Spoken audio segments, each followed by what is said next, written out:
Guys, welcome back to my YouTube channel. It's me, Fanela Bargola. So, kung bago ka pa lang sa aking YouTube channel, please don't forget to subscribe and hit the tiny notification bell so that every time I upload new videos, always get updated.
That's true. In the Philippines, some might say that pageantry is the pastime.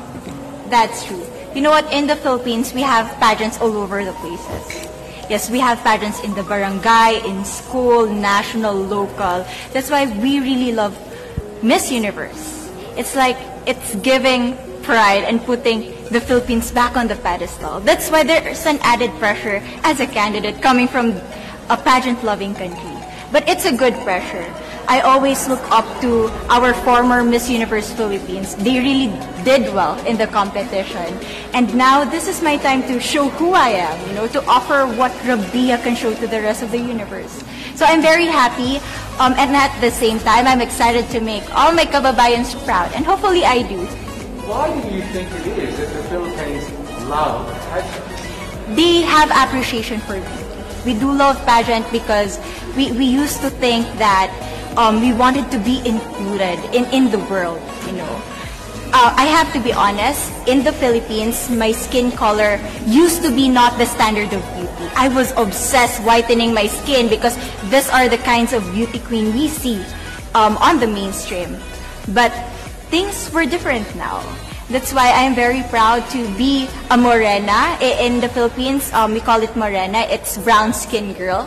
And to be able to represent, my color, my identity as a true Filipina.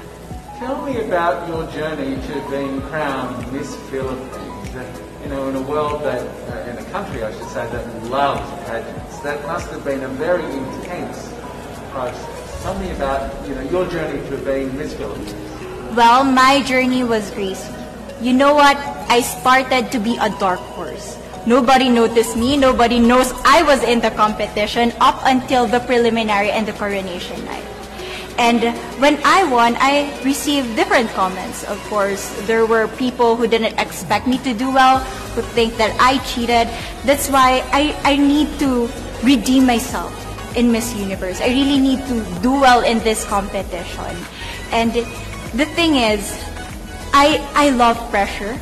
I love criticism. I get better every day with that. You tell me I cannot do that, I turn to you and I'm going to say that, no, I can do it for myself. So how does it feel then to be on the global stage? How do you feel to be here in this moment, right now? It's crazy, but I'm overwhelmed with the support, not just from the Filipino community, but also from Thailand, Latin countries who do appreciate me as a candidate, as a person. It motivates me that I am beautiful, I can offer so much in this world, and when somebody believes in you, it gives you that extra energy to really do well and perform well. Do you have a sense with the girls, all of the girls competing, you're competing, but is there a sense of camaraderie with all of the girls? Is there a real spirit to, sort of motivate each other to do better? You know what? I have a different idea about Miss Universe. I thought it's gonna be very competitive, in a healthy way, well, of course. But now I can see every girl helping each other, from fixing those hairs, from trying to zip up those outfits. It speaks of the closeness and the kind of camaraderie that we want to have. The goal of Miss Universe is not just to crown one girl, but also to build a genuine and long-lasting friendships among us. Would you say within the Miss Universe world, the contestants, is there a sisterhood? Are you sisters?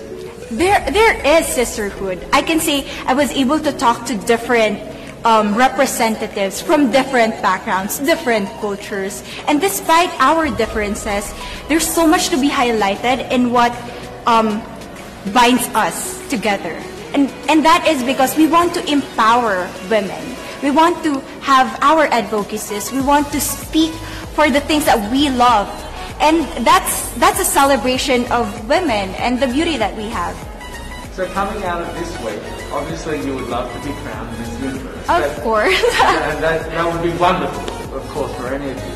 But what else will you take out of this week? What do you think you will feel at the end of this week, regardless of the result? How will you be a different person? It's the growth and the development that I was able to have during preparing for this journey. I will be honest, there was a moment that I lost my identity because I was put under pressure. I was in that position in which I feel like I'm not good enough. I'm not a good representative of my country, but I was able to bounce back stronger. And if I was able to do that for Miss Universe, I will be able to do that in life. That is my greatest takeaway from Miss Universe. Okay, so Philippines have a huge amount of fans. Yes. I want you to give us a little bit of a message to the fans here and at home. But send a message. What would you say to all the fans in the Philippines? To all my fans from the Philippines and from all over the world, maraming salamat po. Thank you so much for loving me and for believing in me. It means a lot to somebody who is so naive in this industry, who has no idea how to become a beauty queen on the first day of my journey. But because of your love and support, I was able to be the woman that I am today. And regardless of the result, I may or I may not win the crown, but one thing is for sure, I'm gonna make you all proud.